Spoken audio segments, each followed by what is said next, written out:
Ladies and gentlemen, boys and girls, collectors of adult age, welcome back to the Empire for part 2 of my impromptu McFarlane Toys DC Multiverse week.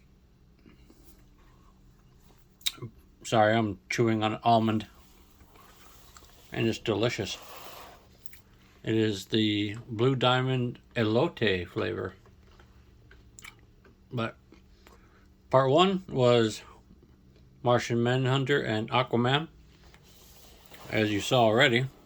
Part 2 is McFarlane Toys Gold Label Eradicator and Kon-El Superman. Superboy, my mistake. I'm going to move Kon-El to the side. I'm going to take a look at the package for the Eradicator. Very cool. It is a version from a storyline called Shockwave, of which I'm not familiar. There is a little barcode if you want to try to look for it. Eradicator on the side. We all know what the packages look like. There's a real nice artwork. Box is scratched up. Ignore that. It's all for me anyway. It's getting opened right now, folks.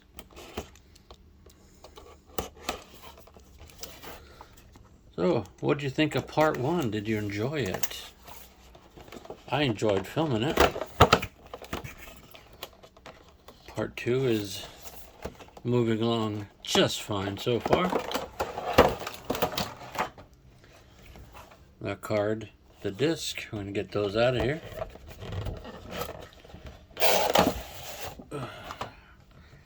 Save the box temporarily. You want to harvest the photo off of that. The disc is coming off right now.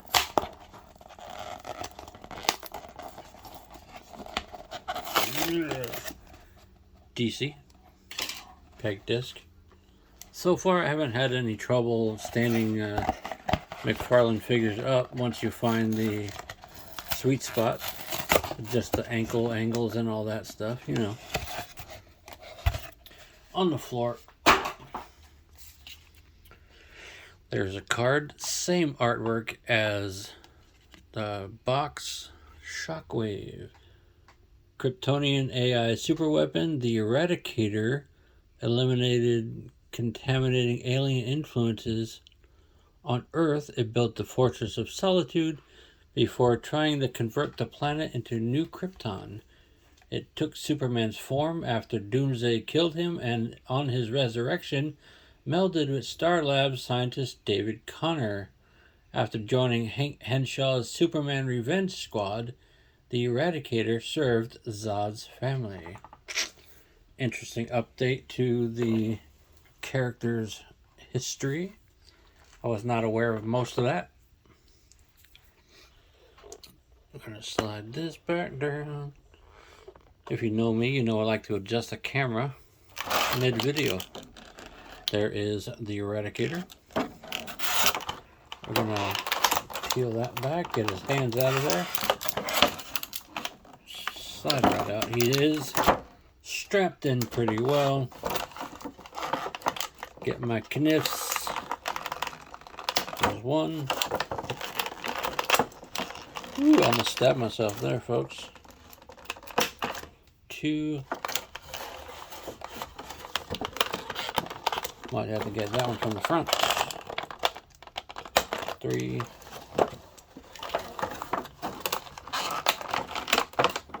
Oh, that one just popped right out, but I'll cut it anyway. The front, we're going to sneak the blade in and get it from the front.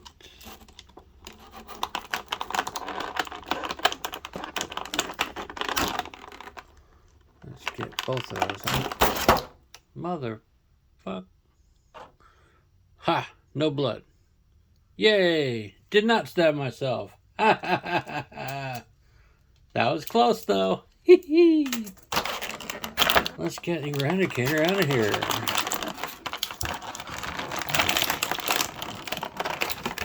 Did I miss one? Son of a bitch, I missed one. See me celebrating too early?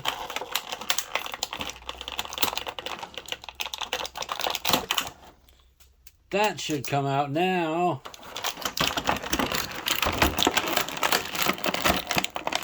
Crinkle crackle. Listen to my plastic.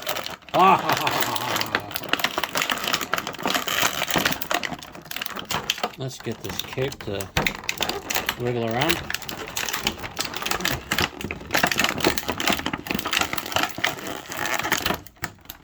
Woo! That's a lot of plastic crinkle. Finally done.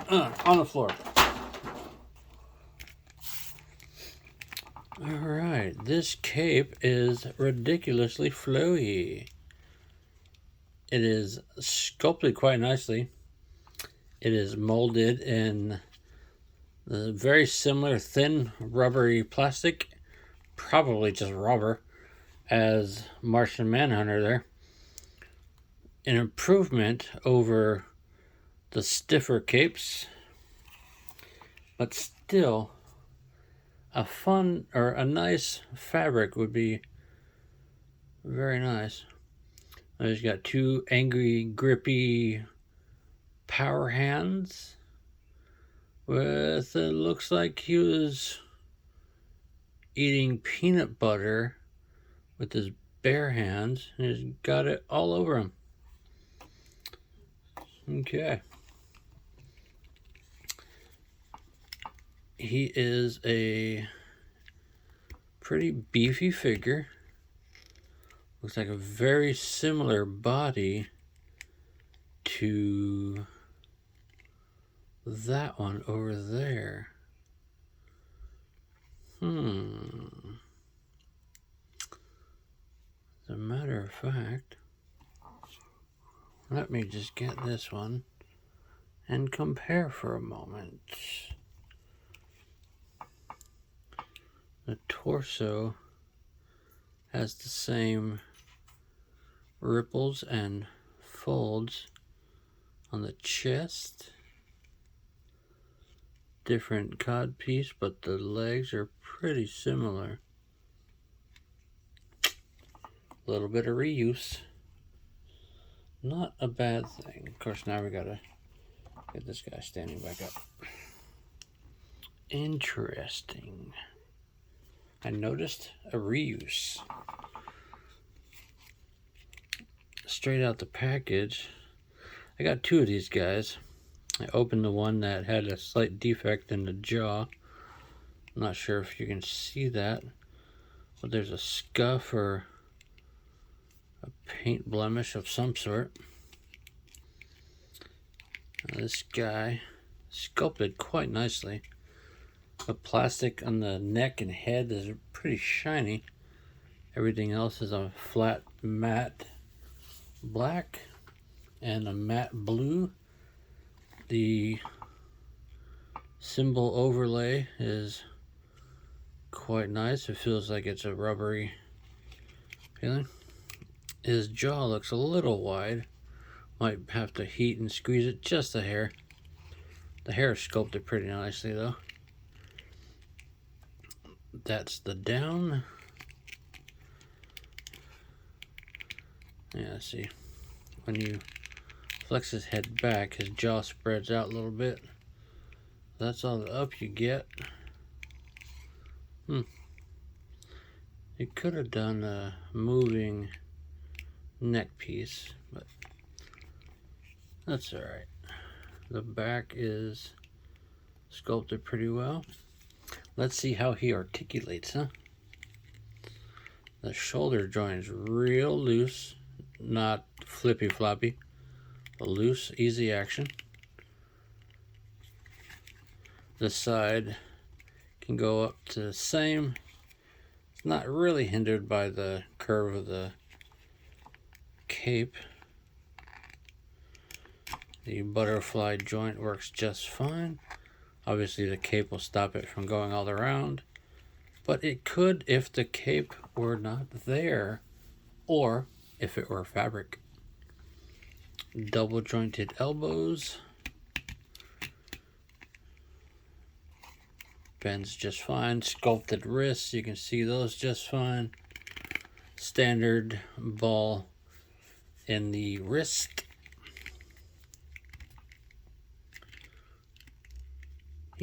I may display him with the fists. I may display him with the power hands. I don't know yet.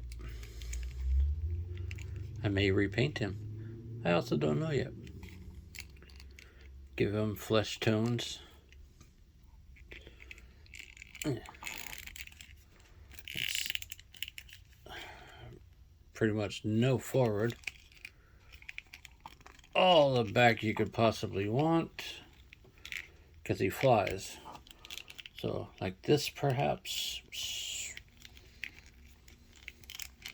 Good range of motion. He's got the upcut in the diaper piece. No back because of the booty. Hard plastic on the butt, or thicker plastic on the butt. Eradicator splits. Good amount of forward. No thigh cut. Double jointed knees. No boot cut. It is sculpted nicely though. Standard ankle and toe setup. I like this guy. What do you think, guys? Do you think he's worth getting? I thought he was worth getting so much. I managed to get 2 of them. Got one from my good friend Jamie, and one from the store. Well, they both came from the store because he found his at the Walmart where he lives. Let's get this guy standing, shall we? He's a little back heavy because of the cape.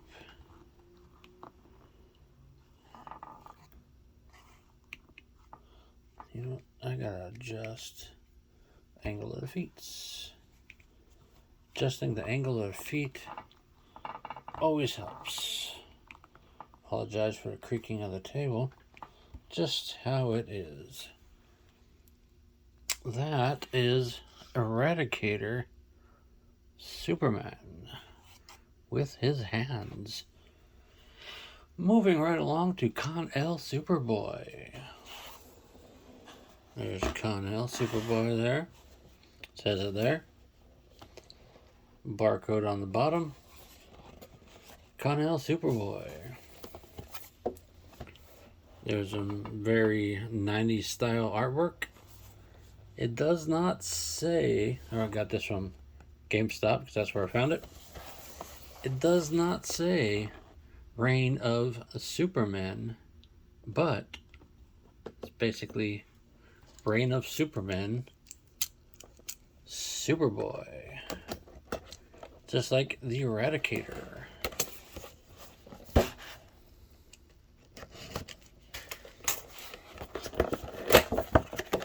That out of there. Let's get the card and the disc. Box on the floor. Harvest the picture later. Get this disc out of here.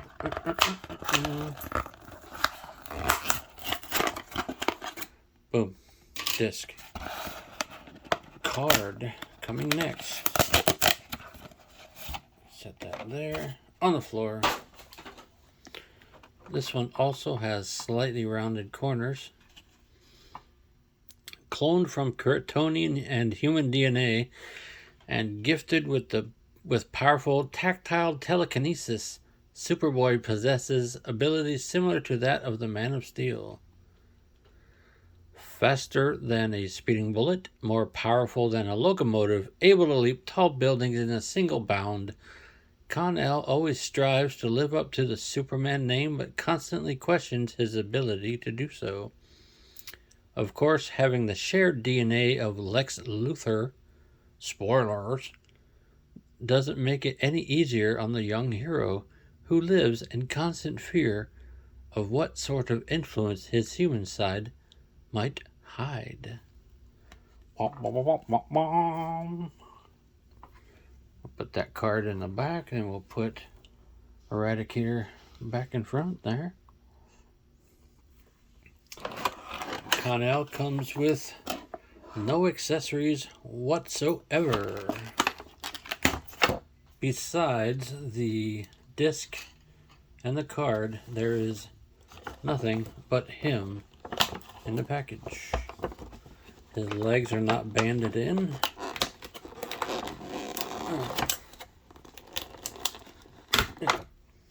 His arms are not banded in, just the torso.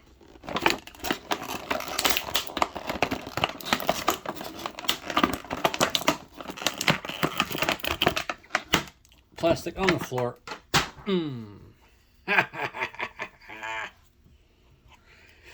Alright, Kon-El Superboy.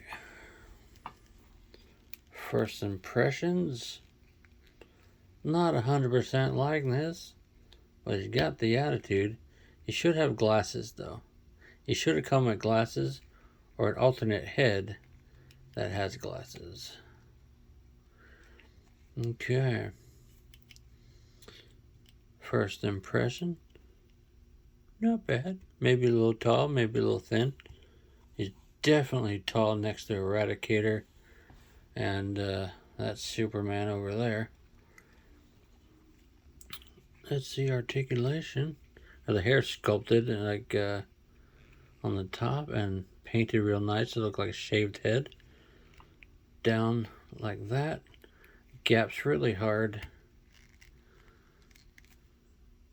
Yeah, okay up. Sort of up. All the way around. Super puke. He's got a S on the sleeve. Nothing on that sleeve.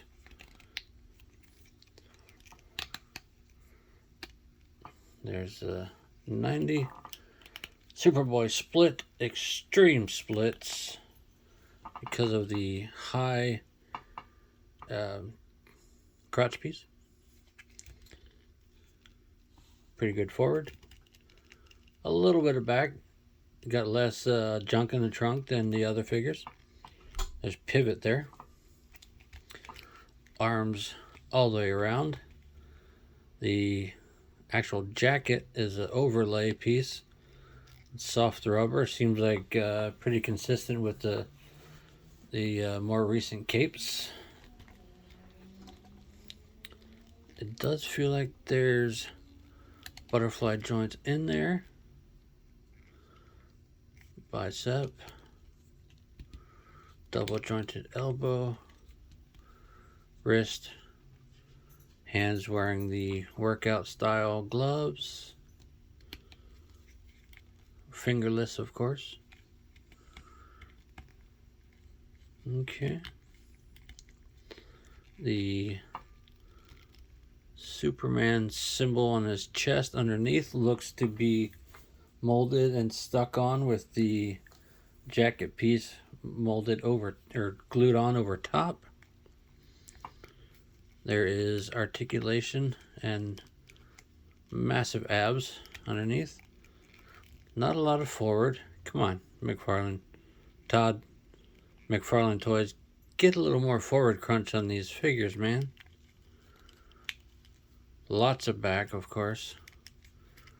Rotation in there because the jacket is glued to the top half, not the bottom. The belt piece is glued to the diaper piece. 90 strap and pouch, of course. Double jointed knees. Black knee pad on top of the leg. A little bit less ridiculous looking knee that way. No boot cut.